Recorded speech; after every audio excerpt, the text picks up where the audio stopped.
Welcome to Don't Fuck This Up, the podcast answering the ultimate question, how the fuck did you land that cool job? I'm your host, Lauren Alvarez.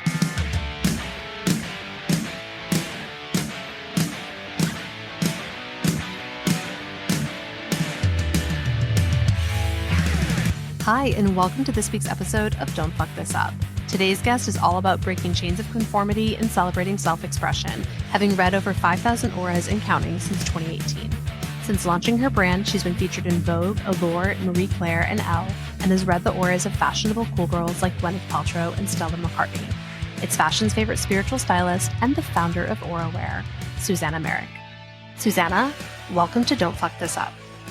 Hey, Lauren, thanks so much for having me. I'm excited to be in this space and to chat with you about all things color and all things about my brand. Well, I mean, I know that things have been busy for you. Maybe that's an understatement. I feel like we're all saying we're busy, but I think truly you've been doing a lot. I mean, quick glance at your bio, fashion's favorite spiritual stylist. Before we dive into all of that, how are you? I'm actually I'm so much better than I was. That's for sure. The eclipse kicked my butt. And I am a life coach and a stylist, and that's what I do. So I really have to be mindful of my own self-care. And gosh, this season was hard. So anybody who's listening who just felt that eclipse, felt those things, you didn't make it up. It's real. Yeah. And it was even the best of us who do this for a living struggled in this season. So, just putting that out there and normalizing it. I love that. I mean, because I think sometimes, we all see the memes on Mercury retrograde, but I, for one, am somebody who does, follow that. I do see a difference, and even my energy. I mean, before we started recording, even how my kid sleeps, all of it. I mean, it's all very affected. And so I think, to say that anyone is, unable to feel that, it's maybe just not tuning in. So what would you say, of all of the, Mercury retrograde, we have eclipse, we have full moons, what would you say energetically are the things that you end up kind of feeling the most or see coming through for your clients? Well, that's a great question. Astrology plays a big part of that, but I mean, ultimately it has everything to do with energy. And energy is matter. It is with us. It never dies off. It is always in flux. It's moving, it's shifting. And, your energy is shifting, moving. You are affected by things around you, people, situations, astrology. And so what I'm seeing the most with my clients is truly just this kind of collective color shift of energy moving around. Especially in the last year. I mean, I saw this, of course, with the pandemic, but I'm seeing it kind of in a different way now. And there's a lot of hesitation and things coming up, but there's also a lot of really beautiful positive energies, particularly around the colors orange and green, which is why I'm wearing this now. Orange, green, and turquoise, more of a turquoisey green. But those colors just to me are pretty predominant right now in the season.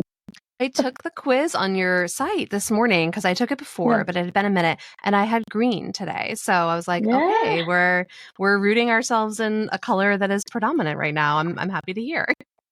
Oh, I love that. Yeah, that quiz is so much fun. And one of the things about my work in particular, I don't do a ton of the personality diagnosis, but with that quiz, if you notice, it's all about your style and how you kind of step into your style. And so I created, through my process, I have a whole method and process to my madness, but through my process, I created these archetypes for the style, and these archetypes reflect an aura. They reflect that color. So that color is likely with you, especially if you are getting it on that quiz.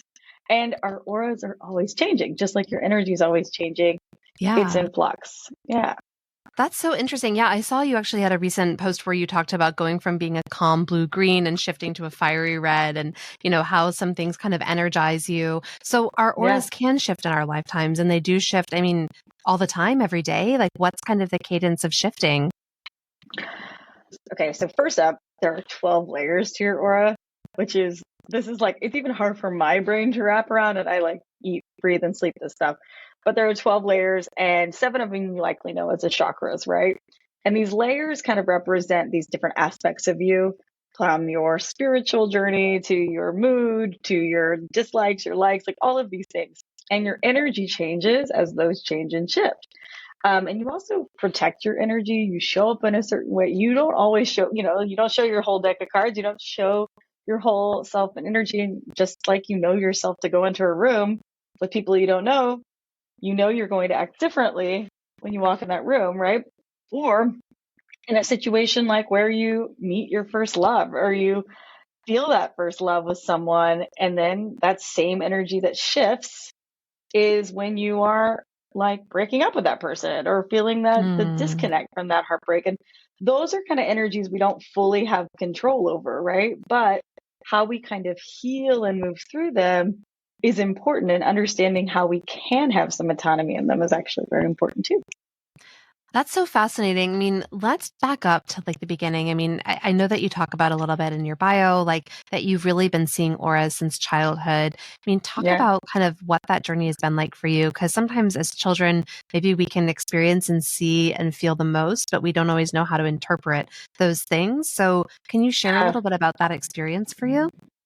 Yeah, absolutely. So when I was a kid, I grew up in a very religious household. I actually grew up in a cult, but that is for a whole other episode. Wow. Um, yeah, I'm like, Episode I've two actually, coming next. Yeah. I know, like, if you really want to learn about it, there's a couple of like couple podcasts floating around there where I do talk about it.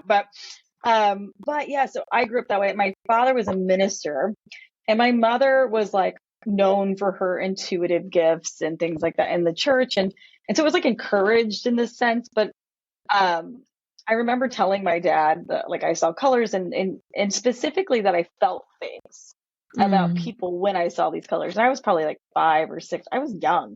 And my dad was like, "Oh yeah, that's an aura. Yep. Well, Jesus has an aura, like they they painted in pictures." Like he was very matter of fact about it. And so as a child, it kind of like allowed me the safety to continue to see it. As I got older, and especially like towards middle school and high school, I just kind of was like, it is something you kind of have to tune into. And as a Hmm. child, we're so receptive. Like children are like sponges, right? And we're so receptive to energies and the feelings around us. So I think for me then it was just like innate that it would happen. And then as I got older, I kind of like tuned it out. Yeah. And now like the biggest question people always ask me is like, do you see auras all the time? And I'm like, yes and no. Sometimes it's like just like you feel like sometimes people's energy is real big and it's real easy to see, Yeah. right? Versus just feeling like you've had a lower day and you've been through it and whatever, you're going to keep your energy down, right? So I do experience them in that way, but like for me, there's a lot of integrity and like dipping into someone's energy. So I just kind of like, I stay in my lane when I'm not reading people. Yeah, that's interesting because I could see how it could be very distracting. And I'm sure, it's similar for people who have, ability to, see, in terms of psychic abilities, things like that. It's like, are you constantly Yeah. walking around reading or are you just constantly communicating with the other side? And it's like, no, Yeah. that would be a really impossible way to live. I mean, I can only imagine. But you Right. have to sort of focus your energy and your power. Is that what you're saying? Yeah, I mean, essentially, you just have to kind of know, like, it is kind of something that I can turn on and off.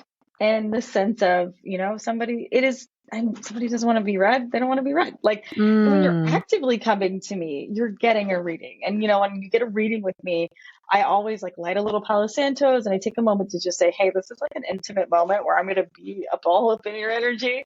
And I say, like, do I have your permission? Do I have your permission to read? And that to me is just like that's what keeps it sacred. That's what keeps it like respectful. mm. Because yeah, a lot of people come to me with a lot of vulnerability and that, nervousness because they're like, well, you're going to see him. Like, what's she going to see? Am I going to have a black aura? No, no one has a black aura. It's not real. Okay, that was a question I was going to ask you. Good thing we cleared that up. Good. Done. Yeah, I'm like, I think I know a few people who maybe have a black aura. No, I'm just kidding. I mean, I'm not like, it's funny. I'm like, there are times when we're places and I'm like, no, we gotta go. That's my husband. I'm like, we gotta go. We gotta go do this. I don't want to be in this space. I don't want to be around this energy. But then Mm. I also like when you were talking about that, it made me laugh. I was just thinking of like Teresa Caputo from like the Long Island media who was like, sorry, I have to talk to you. Yeah. Your dead grandmother is here right now. Like, That's Yeah, not you're like in what CVS, happens like for stopping me. people. Yeah, you're like, "Are you aware that you are just so purple right now?" They're like, "I gotta go." They're like, who is this woman? Yeah, Oh, even if I've seen people's auras like that, I've never been like, wow, this is your color. Like this, like, I think that's just not my personality to yeah. be like, when you think about your typical aura reader, you think about like your typical like psychic intuitive, you think of that girl who's like, ah, hey, how's it going? Like, and like, oh, you have purple in your aura. It's so soft and nice. Like for me, I'm like such a realist. I'm like Capricorn, like sun. I am a Scorpio moon, like I am a Libra rising. I'm like grounded energy to the core, but like I Love go that. deep with the emotions and with people. But yeah, I just feel like it's it's a different type of experience than your regular type of aura reading. So the whole reason I started my business and I started this journey is because I wanted to help people feel a little bit more seen and experienced and like validated. And while I know on this other side of the journey that so much of the work is about validating yourself Mm, and being, but like, so I'm really careful with it. Like I validate, but also I allow you to kind of like I hold up the mirror and allow you to kind of see yourself sure. from this aspect. And how we see ourselves and how we experience ourselves is always through the eyes of others. But what's cool about your aura is that it is a collective of fragments and pieces and energy of you. And there is no aura that is identical. Everybody's aura is like a fingerprint. And Mhm. but yeah, it is like it's something though that it can be a real gift. And I think anytime anyone's going to a reader or you don't have to be in a place of crisis mode to come to Right. me. You can be in a place of just pure curiosity. Mm, Um, but you're always going to walk away with something that you really did need, like that that's you really amazing. needed to hear, that you really did need to know, or confirm. But yeah, yeah, I don't get down with that other stuff. I appreciate that. I mean, curious, like when you were on this journey of accepting and really nurturing your gift, what were some of the steps that you took, to sort of acknowledge that? And especially like if you started to experience this as a child, I mean, you're also quite literally growing up and you're growing through, this gift. And Right. I'm sure it takes different shapes, but what were some of those steps that you took? Ooh, good question. So a lot of it was like connecting the dots, especially when it came to what I loved and what I wanted to be doing. Um, and I really just didn't buy the belief that you can't marry all these things that you love into a business. And so so basically my journey with aura reading is I never knew how to read an aura until like 10 years ago. Never did I ever. And I could see them, I could read them energetically, but I didn't know what I was doing. So when I started, I kind of like would like at sometimes at parties and like college, I'd be like, oh, let me read your aura. And I'd tell them the colors and I'd be like, listen. And then I would start kind of like channeling and I didn't even know I was doing it. Mm, And so when I started AuraWear, and when I started specifically like kind of getting my brand out there, I did do readings like at parties, I did readings at like events. And one of the things that I really wanted to honor in the process was the organic way that I was reading. And I didn't want it to be influenced. And so I didn't read a lot. And that's like, I have a lot of magenta in my aura, which is all about doing things your own way. And I didn't read a lot. And anyway, the whole point is that I started doing it. It was great. It was flowing. It was really like in alignment and things started to happen in my career because of it. And I really believe when you like honor your purpose and your inner, like that's when like the portals open. That's when things start to shift and change. And I was honoring it. And anyways, I finally like started getting asked to teach classes and different things. I was like, listen, I've got to like really buckle down and like learn these yeah. things, learn about color. And I always had like ideas of what was going to be in my business, but if you like would have asked me about my business when I first started it, I kind of like it was just concepts. Like it was just concepts and kind of like ideas. And people would always respond really well. They'd be like, oh, wow. Or they kind of be like, I don't get it. And I'd be like, and I kind of secretly in my brain be like, well, I don't fully get it yet. And now, full circle, oh my gosh, it all makes sense. I mean, it was a complete download. Everything is in my method and in my process, and everything connects, the dots connect. But yeah, it was a journey. And then when I finally started doing it, I stumbled onto a documentary about this guy, Edgar Casey, who was known as the sleeping psychic because he used to go into a trance and he would tell doctors who like been to medical school how to operate on people. Like he would say, "Oh, you need to go here. Here's where the energy is." And he was kind of like the founding father of auras, and so he could read when he was out of that trance. He read auras, and the way that he read auras, and it still gives me chills, is exactly the way that I was reading auras. So how I read auras is when I see and experience the color clairsentiently. I feel it in my body, and whether my senses are crossing, I don't know. Whether I have more cones in my eyes, I don't know. I don't care. The point is that I see the color and it comes through and it comes with a message. And so when that message comes through, it's like the color is the catalyst, Hmm. right? And it brings forth the message, and then I share. And it's not like a message from the other side kind of energy. It's like a message about you or something about you. And usually through the conversation, like the dots get connected. So Yeah. it flows very organically, and it's such a beautiful, fun thing to do. But yeah, he read like that. And then I was finding that I was reading like that. And it was so affirming because I was like, I'm okay. Like, this is normal. Totally. I mean, so there's a lot of talk, I think, in recent years, especially you hear it from like a lot of musicians about synesthesia and, hmm that, being a diagnosis.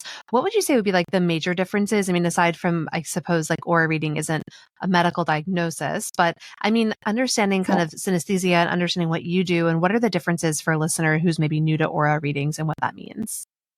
Yeah, great question. So here's the deal. If you haven't been on any kind of spiritual journey yet, which and I'm talking like a healing journey, like you've decided to show up and heal some of your major trauma, you decided to show up and like really look at your childhood and how you operate in the world, like all of these things. If that's like not on your radar, cool, it's okay. It doesn't have to be. Um, you might look at psychic readings, you might look at these kind of abstract gifts or these abstract energies of like so when I say that I'm talking about the clairs are your psychic senses. So you Okay. can think of them like your physical senses, right? You have five physical senses, sixth sense, and then you have the clairs. So clairvoyance, which is vision, right? So we always remember Mm-hmm. that because of the V, clairvoyance. And then you have clairsentience, which is like feeling, like your Okay. body has a feeling or your body feels it and then you know. Then you have clairaudience, which is hearing or hearing, actual audio. Then you have clairtangience, which is like touching an item and then being able to like extract information. And then I'm like missing one, clairaudience, clairvoyance, there's claircognizance, which is kind of like the wisdom gift, where it's Mm. like you'll like just start saying and you like likely if you're listening to this, you probably experienced like one of these at like just like once or twice, or you probably like can relate, like you had a story or a moment where you picked up your grandfather's pocket watch and all of a sudden you had a vision, right? Or you like everybody has these little moments. And so why I say that, and it's like really important, is because I believe that everyone can tap into these abilities and can strengthen them, and they are like a muscle. I have read thousands and thousands of people at this point. Like it's wild to think about how many people I Yeah. read over the last decade. But because of that, like it's a muscle. So I have strengthened that muscle every time. And I've learned a lot of collective information, which is why I've created my process. But it's like my just data, right? But the whole point is that if you haven't been on that healing journey yet, and once you start that healing journey, and once you start to commit to changing your mindset, your thoughts, how you're showing up in your life, you start to find joy, you start to find creativity, you start to find all these things that like become kind of your happy place. And when you start to find that, you start to have more capacity. So whether you're no longer in beta at that point, like, and you're more in an alpha theta brain state, Doesn't matter. What matters is that you have the ability to trust yourself more on a deeper level, thus be able to trust the weird ass shit that's coming through. Spoken like a true champ. Yeah.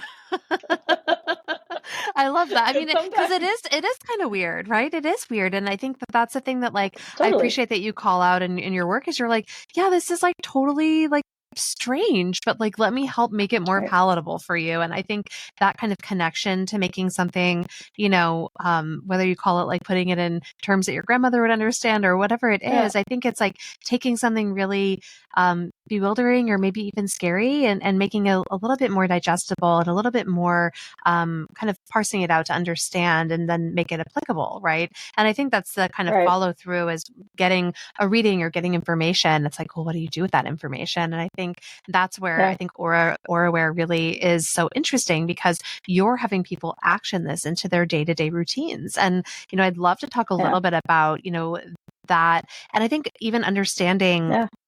when you started this line, like you said, you kind of didn't know what you were getting into in a way. You're like, Yeah, what is totally. this all? But now, I mean, you've read Gwyneth Paltrow, like no big deal, Stella McCartney, like casual. But I mean, you're out here doing big work and you're making big Yeah. impressions. And then you're also having folks commit this to a daily practice, which is really, Yeah. really special. Talk a little bit about like how this translates, into your work. Totally. Totally. Well, so just to like, I don't like, I love that you said that. And it's so funny because I still like, even I am like, oh my God, I read them. Like it was so real in the moment, it's like, and when I'm channeling, I'm just like in the zone and I just like get in, do my thing. But, the biggest thing and why I even bring that up is because like the biggest thing with a lot of intuitives and a lot of like the psychic space, there's a lot of like, especially, and I think we're breaking this. I really hope we are. And like part of my purpose is to break this. But I think we're kind of breaking this whole like putting people on a pedestal kind of energy. There was like a lot of white healers coming out for a while and all this like, and Yes. everybody had like a little bit of this like holier than thou kind of self-righteous energy. And I was like, ugh, that is not my vibe. That is not what I want to feel. And so like, even when I train my girls, I always say you are really special for having these gifts. And at the same time, you're not more special than anybody else around you. Like, You're like, not and special. Yeah. like you're special, but you're special. Like, and I think that's Yeah. important because it, like, part of what I want to create is like real connection. Like, how do we heal the sisterhood wound? Real connection. How do we heal our mother wounds? Real connection with other women. How do we heal the collective that's been pushed up against us as women? Real connection. And so often we walk around in these heightened energetic states where we're like trying to kind of like protect and of course, reasonably so, like what's been pushed on us. We've been told to take the burden as women. Like there's a reason we do that, but ultimately, like nobody is better than anybody in this space. Like if you're paying someone for a service, you might not know how to do that service yourself, but it doesn't mean they're better. Like if someone's coming over to like clean your carpet at your house, you're not like, wow, you're so much better than me because you know how to do this. Like I mean, true. you Although just, whenever I get my color done, I'm like, there's no way I could do my hair color myself. Absolutely I not. mean, That's listen, there are skills. Okay. Yeah, so my whole thing is like I use your ability to be able to like understand yourself in that moment. Then I use color, like the energetics of color, from color psychology to the spiritual stance of color, to then go, okay, let's get really intentional. Let's focus in on that. And why color is such a powerful tool is because it's always influencing us, it's hmm always affecting us, and we all have a relationship with it. And so I'm just asking you to like zone in or like zoom in on what it is that you want to focus on. And then I'll like point you to that color. And then, of course, like there's a Oh. whole other process where it's like you wear that color, you work with that color, you meditate around that color, you shift your energy into that color. But color is its own language. And like we all sort of speak it, but like I would just ask you to learn like a little bit, like I'm like, go deeper with it because it's Mm. such an underused tool in the spiritual space and just in our human experience. So interesting. And I think, we probably all experience that when we're subconsciously, pulled toward a color. And, maybe it's like we see something short on the runway and we're Yeah. like, oh, I love that there's like pops of red popping up everywhere, right? That's like a big thing over the last 6 months or so in the Yeah. fashion world. And, you know, if you don't want to wear a full red outfit, maybe you buy a little red sock. Maybe you have a little red bag. Right. But there's something about it. Like when I have worn that little red sock, I'm like, there's something about the color that like I come back to, but I've never taken it to what you're saying further and saying like, what does this mean? Or like, do I feel more powerful? Do I feel this? And I think it's really Yeah. interesting. As you were saying that, I was like, oh yeah, when I wear my red socks, like I have a different little vibe happening. And I don't, I don't know that I've ever thought about it more than just that. Totally. Well, and it's like, so there's like wearing that color, right? But then like, what else are you wearing with that color? And Mm-hmm. that's where I always get really curious because your embodiment or your interpretation of that color and the feelings that it's giving you is going to direct what else you're going to wear that day. So whether you do just wear those red socks with the pop of color, you might pick out a pair of tighter jeans than you normally do, right? Or Oh, a yeah. top that's a little lower, or like maybe you do your hair a little different than you normally do that makes you feel a little bit more sensual. Like they're like ways to kind of look at colors that you're attracted to, right? And then to kind of extract the information that they're giving you about what you want, especially if you're attracted to them. That's so interesting. Wait, so red is a sensual color? Is that what you're saying? That's what red means? Yeah, red is like very vital. It's very, it represents like the color of blood. It is very earthy. It's very grounded. When it's in your aura, you're like usually very like, you're like in your power, you're in your zone, you're ready to kind of like take action and to step up.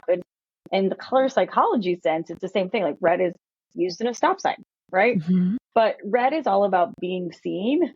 And when you are allowing yourself to be seen, you're like, all right, I'm ready. You're not putting yourself out there Oh, where you're like, oh, I don't know, like I guess I'll just be seen. Like you're actively deciding because something in you feels confident, feels good, feels safe to be seen in that yeah. moment. And whether you're consciously or likely subconsciously in those moments healing some stuff, and then red is kind of the byproduct, right? Where you're just like, it just happens to be what you're attracted to. I'm asking you to kind of go backwards. I'm like, be intentional with these things, then draw, like, let's like call the color in. Hmm. And so let's like, but this is why we're attracted or repulsed by certain colors. Yeah, it's interesting because I definitely have heard people say like, "Oh, I can't wear X color. It looks horrible on my skin." And then I look at them and I'm Hmm. like, "I don't see that. I could see you wearing that color." But it's probably that they're having some visceral reaction. Otherwise, it's not actually what their skin looks like with that, color, but Right. it's more so how they feel about that color. Is that kind of what you're describing? Yeah. I mean, that totally, well, what, yes. And you're talking a little bit about color analysis, right? When color analysis is kind of like my whole reason I started this business, I based it off of a business called Color Me Beautiful, which was a business where you would learn about your colors. You either winter, summer, fall, or spring. Some of I've you might heard be listening this. and Yeah. remember it. Yeah. And so this has been really big on TikTok again, but color analysis is kind of interesting. And one of the reasons I was like, I don't actually think this is how it works. And then that's kind of what opened up the portal for me to go learn about color energetics and color magic. But what I was learning from it was like, yes, some people, we basically all have undertones. Either they're warm or they're cool, or you're a mix of both. There's no in between. And the reality is, most people are actually a mix of both. Sure. And so when you're a mix of both, you can wear a color with any undertone. But when you see pictures from color analysis, it's so freaking subtle that it's like, okay, I can kind of see the point there, but like, Yeah. so that that is real, right? And then there are times where, like, yes, maybe your under eye circles are a little bit brighter if you wear this particular grade or whatever. Sure. Sure. But like, hi, we have makeup. Who cares? Like, Yeah.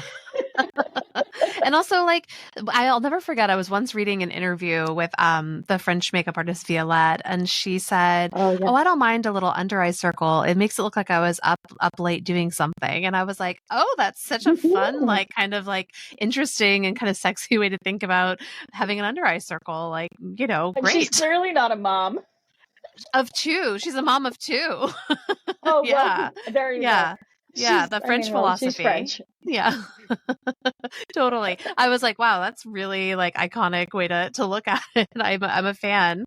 I mean, Totally. so speaking about color That analysis, I makes mean, sense. what other trends, in that space, are there any that you do ascribe to or that you do believe in? Like I personally, I love Alison Bornstein, her 3 word, like Oh, finding your three yes. words. I find that to be like actually like a really interesting way to sort of assess if when I'm buying something, if I actually need it. Like it's pretty good. Like if I can Yeah. listen to my full body, yes. And then I kind of know what my 3 words are. And when I have an outfit on, I'm like, what's missing? I'm like, oh, I don't have this element.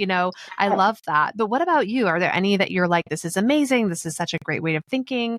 So much. Well, so first up, I love Allison. She's awesome. And I love Yeah. how she's created a method in the sense to help people feel more understood when making clothing choices in their closet. I have also created a method that helps you feel more understood when making Yes. clothing choices in your wardrobe. And she and I are like, I like, love her book and I read it and I actually gifted it to a bunch of clients. It's such a Oh, great book. cool. Yeah. Um, and she's got like a kind of like a section in it. And like I've talked to her before, like we're not like friends, but we've like chatted back and forth on the gram. And anyway, she was like, oh, she said something like loving my work. And then I was like, she put a section in there about color, like almost kind of about magic.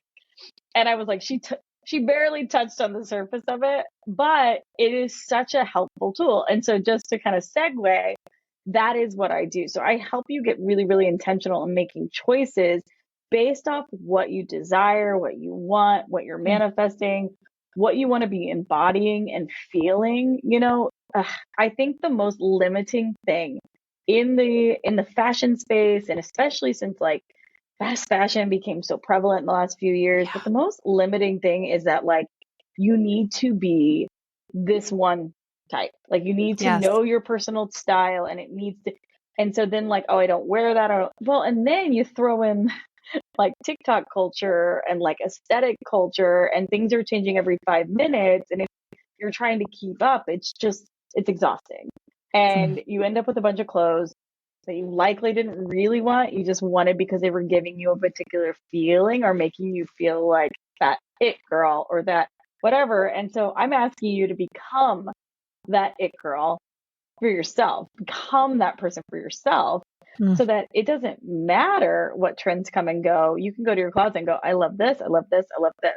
And as women, I think that's like the most empowering thing we can do is know that we can change, know that we can change our minds, right?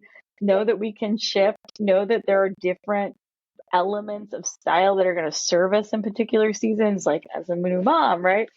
Versus retirement. Like there's just Yeah. different times and different things that are going to serve your personal style. And so, yeah, just being able to look at it from a different lens is always, always a helpful tool. That's really interesting. So, I mean, for you and your own experiences, let's Yeah. say like, you're on vacation, you're at the beach, you're waking up, and how are you Yeah. assessing how you get dressed? Because sure, in your city life, in New York or, when you're in Yeah. an urban environment, you have access to all your clothes. So how do you dress intuitively when you're on a trip, you personally? And what advice might you give to a listener who's trying to figure this out? Such a great question. And I'm laughing because like if as a stylist, like I'm like, oh girl, I got like a whole mood board planned out for my Sure. vacation. But what if you I wake up got and the one mood for my isn't there? right. That's a great question. I mean, for the most part, I think it's really the intentionality. Like Mm. you're just like we kind of talked about before, your energy doesn't like it doesn't always it shifts in cycles, right? It shifts in so like if you wake up in a totally different mood, you might need something that's gonna like you probably don't want to wear that big bright outfit, but maybe you brought like a nice white set that just makes you feel calm and good and you want to put that on. Like you just don't really maybe something happened, maybe you got some news, right? I think this is really interesting because everything can feel, especially like everything with like healing or making choices or what being expressive with yourself can feel so easy when you're in the groove with it. When life is easy, things are happening, like, and then you end up getting blindsided by something, and all of a sudden you kind of feel disconnected from yourself. You kind of feel a little bit jolted. So style can kind of act like an anchor sometimes for you, for like just to like, okay, I want to dress like this because this is how I feel. Like this is me normally, right? Yeah. Even if you don't feel that way in that moment, it can be this kind of anchor and support, right? Or sometimes you want to wear, like I wear a lot of black when I'm in transition. My clients wear a lot of black when they're in transition. And so black is all about protection. And yeah, you might desire that, right? But I do think like I don't think that I've never had an incident happen where like I didn't want to wear what I packed on my trip. Um, but I do think planning out and like having an energy for what you're wearing is important. I And love things kind of that. having a theme. Yeah. Yeah. Well, I mean, that's a good segue into something you didn't know I was going to ask you, but I did poll a few of our listeners around Yeah. like where they feel most stuck. And so when it comes to getting Yeah. dressed. And so I have a couple of scenarios and I'd love just like Yay. top of mind pointers that you might have. So the first one is speaking on a panel at a conference where there's more men than women. Oh, yeah. Yeah. Well, oh, I have so many questions for that question. Um, so I know that's all they gave me. I was like, I want to know everything. yeah, yeah. Well, here's what I would offer on that. Wearing what makes you feel good on your terms, first and foremost. What that might look like, right? Or pieces that are more structured, or that might look like I just love wearing a blazer, but I feel like I always wear a blazer over a dress or like whatever. Wear whatever is like on your terms, what you already know makes you feel good. Hmm. Then the other idea is like, what are you not comfortable with? Like start Ooh. there too, because like if you're working with like all these men and you're feeling, well, I should dress this way, like first, no, work backwards. Like, what am I like definitely not going to wear? Like, what do I not gonna, if I wear this, I'm going to feel really uncomfortable.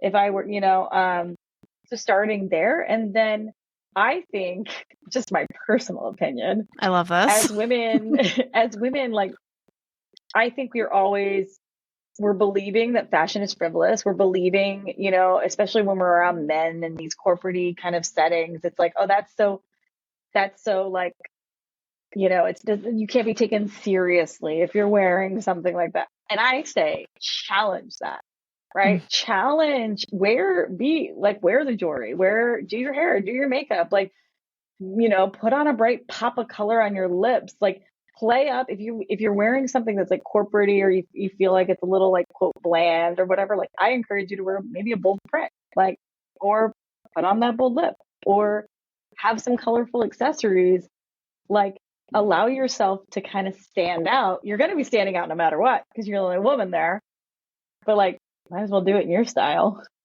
I love that. As you were saying that, you gave me like a very visual thought of my best friend Jessica, who is like a Yeah. amazing, like badass chief revenue officer. She's often in environments Yeah. like this, and she's wearing like a full Barbie pink suit, tailored to the Yeah. nines, Yeah. killer heels, going up on stage. Yeah, probably the only woman, on a panel or giving a Yeah. talk. But that is like you just gave me a visual of her, and she didn't submit that question because she Yeah. knows what to wear in those scenarios. But I love that Yeah. advice. Okay, the next scenario we have is a bridal shower where people will be wearing florals, and I'm not floral nor am I pastel. Hmm. Yes. Yes. So I think what I'm hearing in this like in this person who asked this question, I think what I'm hearing is that you likely um don't like you probably wear more black. Yeah. Well, here's where I like you get to really play around. Like there is nothing I love more than like a leather jacket with like a soft Ooh, dress of some sort. So you don't have to necessarily wear pastel or color. You can stick with wearing more creams and beiges and things like that. You probably should avoid cream and white, but you could wear like a beige. You could wear like something more in that kind of like that tone if that felt good to you. You could wear. There's like a lot you could like play with a lot of greens and things like that because then you're playing off of the colors and the florals that are there, right?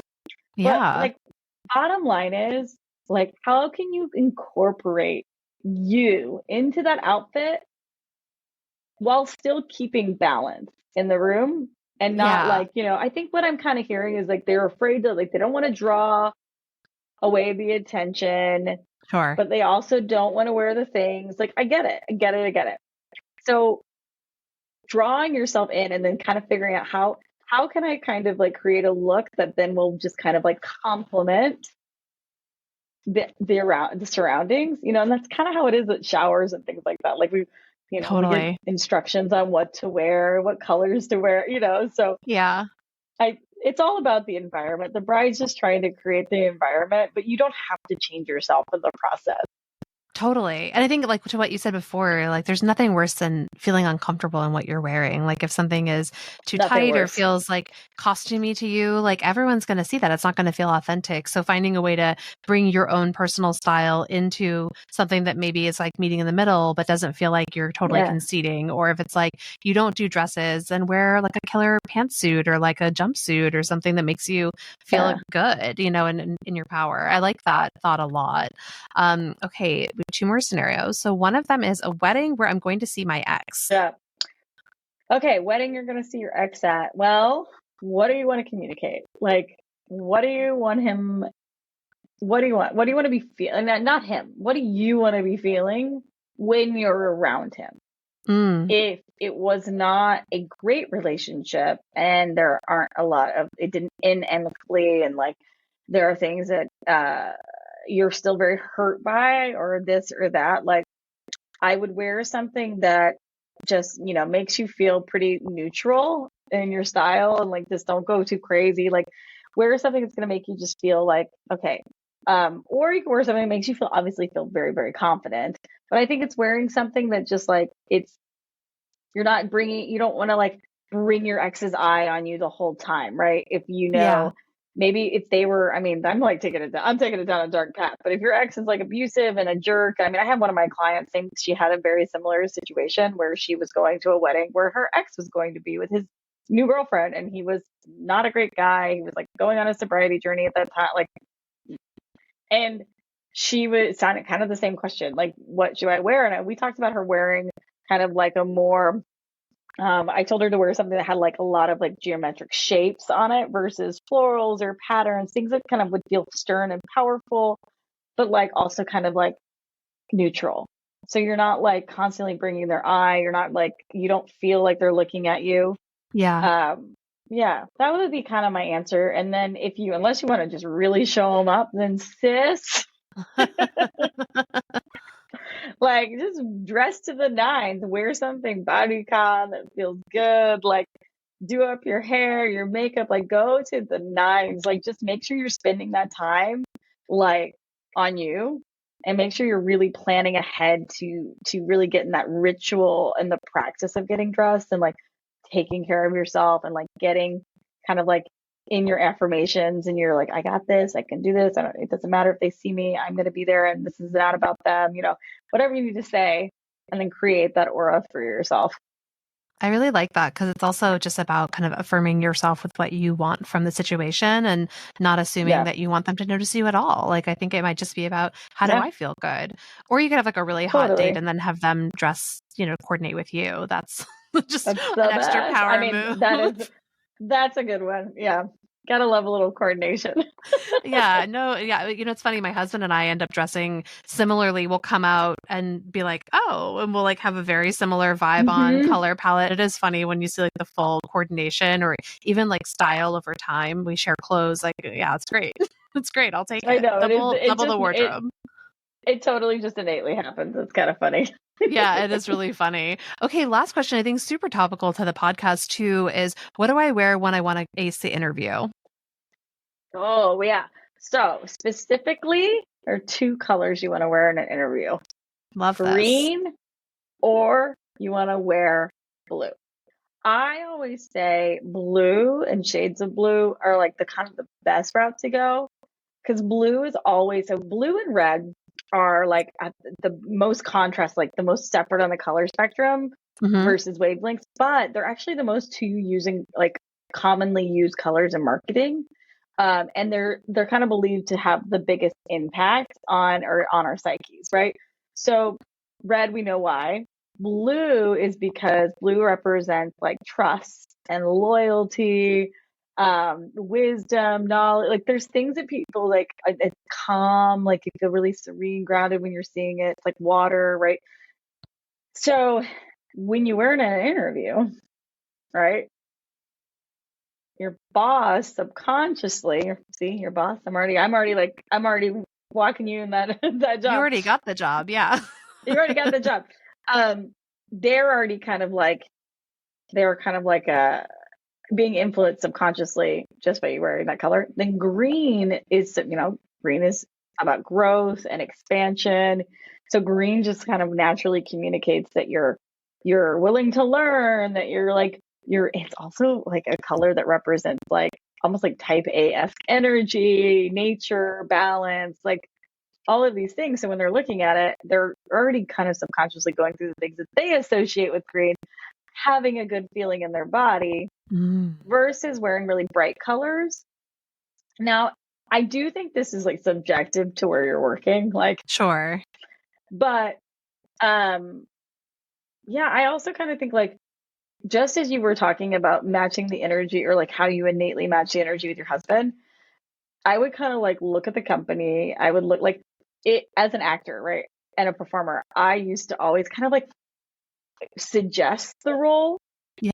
like with my outfit. Like I wouldn't like go in dressed as Dorothy, but like I might go in, like wearing a pair of like a cute pair of red tennis shoes, like with my jeans, and then like have my hair kind of wavy in a different way. Like, so I think it's not like catering yourself to them, but it's suggestively saying like, hey, I fit in. This is my place. This is where I want to be.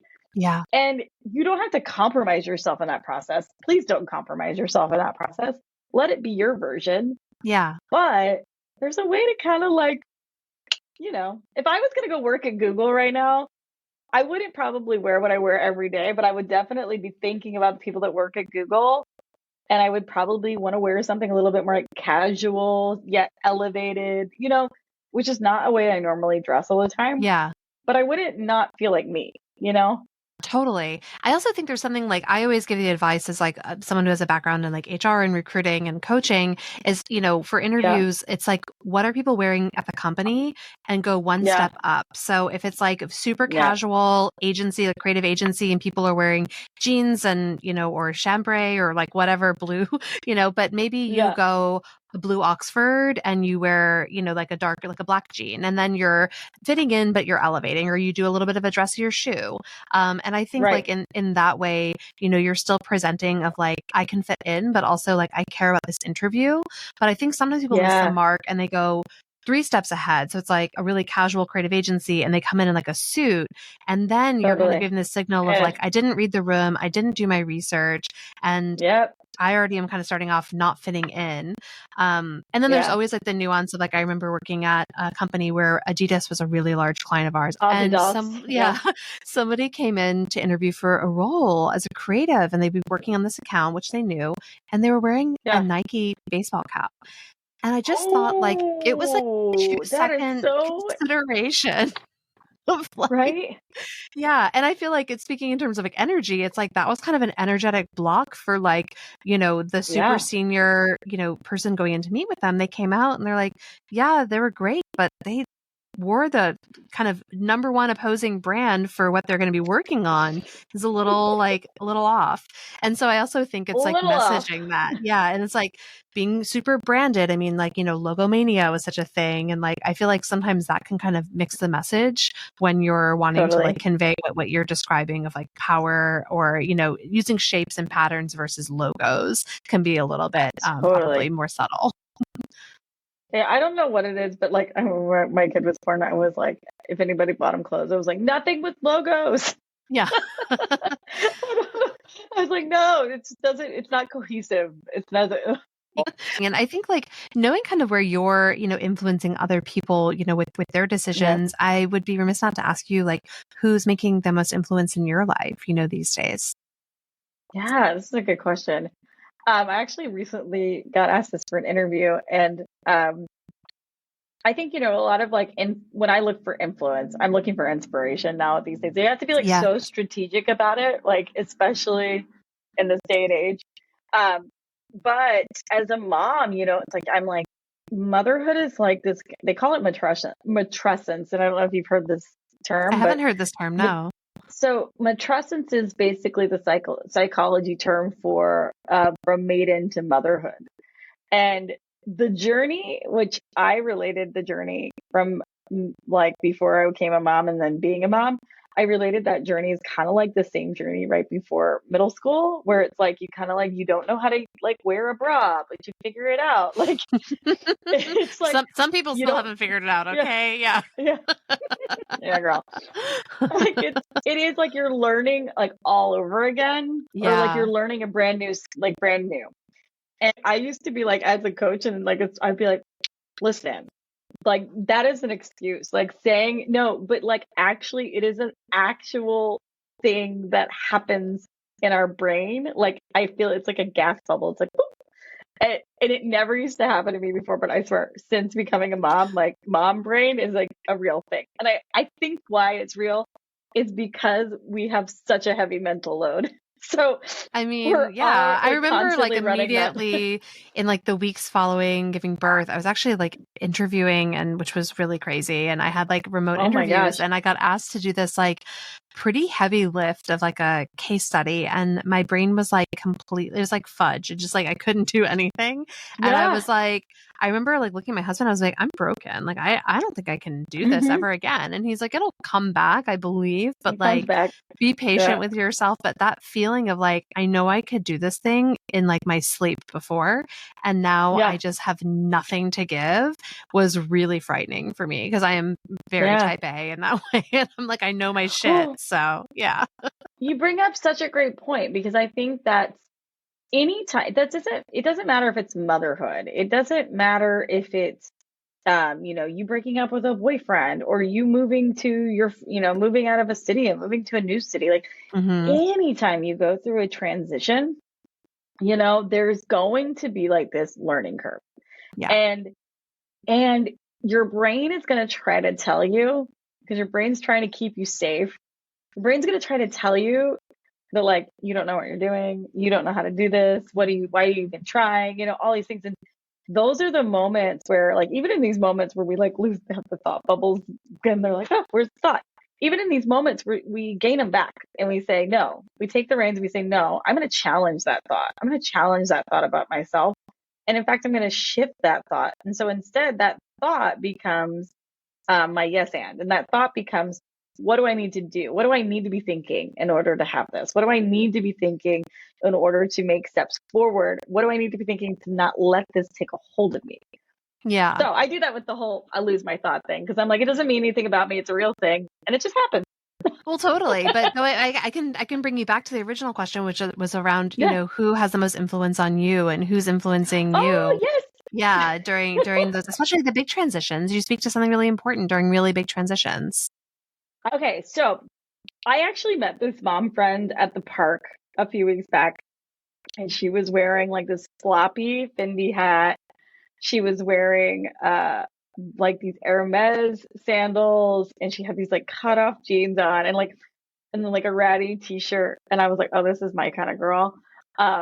I love, like, I never save my special items. Like, I don't save my special items. I wear them all the time. Yeah, Like, I oftentimes wear them to death. But like, it's like having a nice candle and not burning it kind of energy. totally. And so I like literally, this is the question I asked. And the woman was so cool. And I asked her what she did. And she was like, oh, I draw things. And I was like, cool, cool. And then we like didn't talk about it later. And later I figured out that she was CJ Hendry, which was an artist that I was like obsessed with. I That's am so obsessed. I was like random. really into. And I just never, I mean, I knew her artwork, but I didn't like ever Google her or like, Right. she's known for doing these hyper realism photos. And one of the famous photos she's known for doing is a Chanel bag that's like dipped in paint. Maybe you've seen it, but Oh, I have seen this. and it's, Yeah. yeah, and it's a pencil drawing. But yeah, and she's done this with like a lot of luxury bags, which is why I like her art. But yeah, I had to laugh because I was like, oh my God, situation and I just happened to bump into you at the park. I love moments like that. I also love like Portuguese girls TikTok fashion right now. Like so much chaos happening in it. So Love much like that. just like wackadoo, like energetically, like fun, expressive energy. And I'm so intrigued by it because like as a mom right now, I maybe dress my kid like that, but I don't like really dress myself like that. And while I do like to wear color and have fun, that I think it like reminds me of a time in my life. And I think it also like really inspires the creativity in me. So when I'm creating things, but I don't like dress like them. I'm not like, oh, I want to wear this. Like I'm just Yeah, watching like with like popcorn. I'm like, oh my God. Like you're wearing that is lobster so pants cool. right now? Wait, are there any accounts we should be telling our listeners to follow for this, or Oh do you have any gosh, I'm favorites? so bad. No, you can just go. Basically, just type in like Portuguese fashion vlogs on TikTok or whatever. I would just look at Copenhagen like style on TikTok and Totally. Portuguese, Italian. But yeah, that's all I searched because I like found a Pinterest picture and I was like, I think oh, that's Portugal. Like I like figured out where she was and then I like went and found her on TikTok. Oh my God, super sleuth. I love that. I mean, so let's talk a little bit about, your ideal client. Who should be coming to Yeah. you? Who would you like to have come to you? What would be kind of an ideal scenario? What should they have done before they come to you? Let's talk about it. Yeah. Okay. Well, my an ideal gal is someone who like I'm not your typical stylist in the sense of like you don't come to me because you're like I don't know what to wear. Right. You come to me because you're afraid of what you want to wear. Like you're Ooh, I like afraid you that. like want it or you like it, but you're like afraid. And then you come to me when you like are in a place where you're like, I'm not fashionable, but I want to be, right? And when you're like usually that's when you're hiring a stylist or you're going, but the Sure. point is that like the people that do this work is about learning to use style and color as a tool for healing, manifesting, and like I used to joke all the time that like this work is my yoga, like styling is my yoga. It's a practice. Like and like even today I'm posting all about what colors are working with right now and why and like what they're trying to shift and what they're moving through and they all have dressing rituals. They all get up in the morning. They have like certain non-negotiables they do in their style practices and then these are kind of like the foundation of telling yourself you're worthy every single day, right? Yeah. So I teach you some of these things. I also create like in my closet Kickstarter service, which is about to get a name change. So it might be changed. It's about to be called Style Startup, which I'm so excited about. I love that. And it, Congratulations. thank you. And it is like it's what it is. It's a Kickstart. It's like to kickstart you to get excited about your closet again. So I take pieces from your closet that you already have, and then I take a few pieces that are like, I think you might be nice to integrate into your closet. And then I create this deck for you with outfits. And what's fun about it is that it's all pieces that you already have in your closet. So you Love. just get to like kind of go, oh, and then what? So you don't need to go buy an entire new wardrobe. And I think that's like what happens is we think we need to go buy a new wardrobe. Yeah. And then I tell you your aura colors, and then those are the archetypes and like the style you get to like work with. And then I like usually bring you at least like 8 pages of just inspiration. And the idea is Perfect. that you can like put that up in your closet and that you can like, I'm a generator to the max. So I always need to be inspired Yeah. and influenced in that sense of like creativity. Like I need something that's going to like spark my juices. So that is like a big part of it for me. So yeah, that's the Style Stick Kickstart. The aura reading is for someone who's really just like at crossroads or really just trying to figure out some stuff or feeling just like disconnected from yourself. Yeah. Um, the services are kind of for everyone in that sense. Like, That's cool. um, I love working. I personally just love working with like people that are entrepreneurs or creatives and who are like looking to really do something that's outside the box for themselves, looking to have kind of a bigger lens on their life. But usually Yeah. that's like creatives and entrepreneurs. So yeah, I love that. I mean, where can people go to book these sessions? Let's point them to your socials. Let's yeah, point them to places.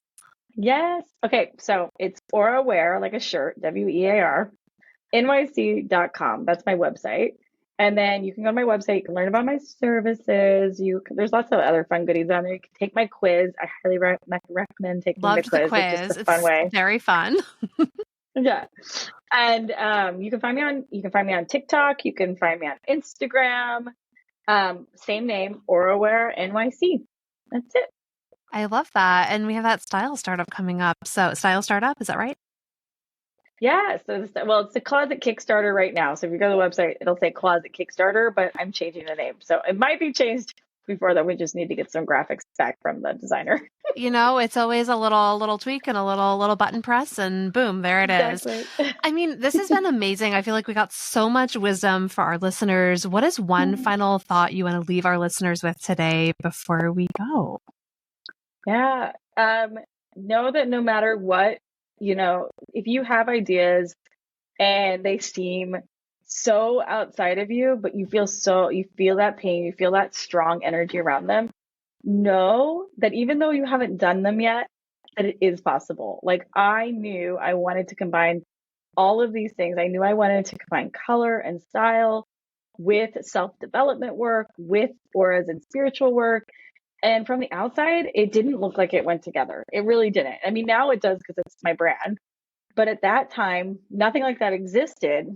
And it was scary because I didn't even fully know, right? And then it came to fruition. So I guess the thing I want to leave you with is like, no idea is too out there. No, like, if you're willing to commit to it and you feel that intuitive pull to it, like you can have that crazy, amazing business that you like didn't think was possible. That's what I want to leave your listeners with.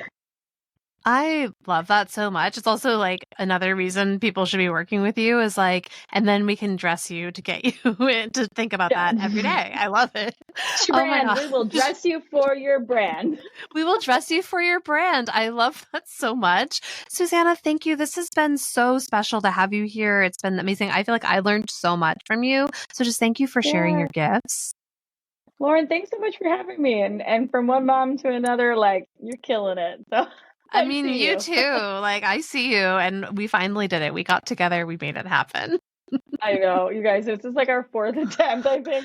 But and it was like all circumstances that was just like out of our control. So yeah, it's so glad to be on, Lauren. Thank you. And thanks to all your loyal listeners for tuning into this episode because I had so much fun doing it. Yay. Thank you. Well, this has been another episode of Don't Fuck This Up, the podcast answering the ultimate question, how the fuck did you land that cool job? I'm your host, Lauren Alvarez, and I will talk to you next week. Don't Fuck This Up is a podcast written, produced, and edited by Lauren Alvarez. New episodes dropping every Wednesday. Be sure to follow, rate, and review this and every episode. And until next week, please keep it together and try your best not to fuck this up.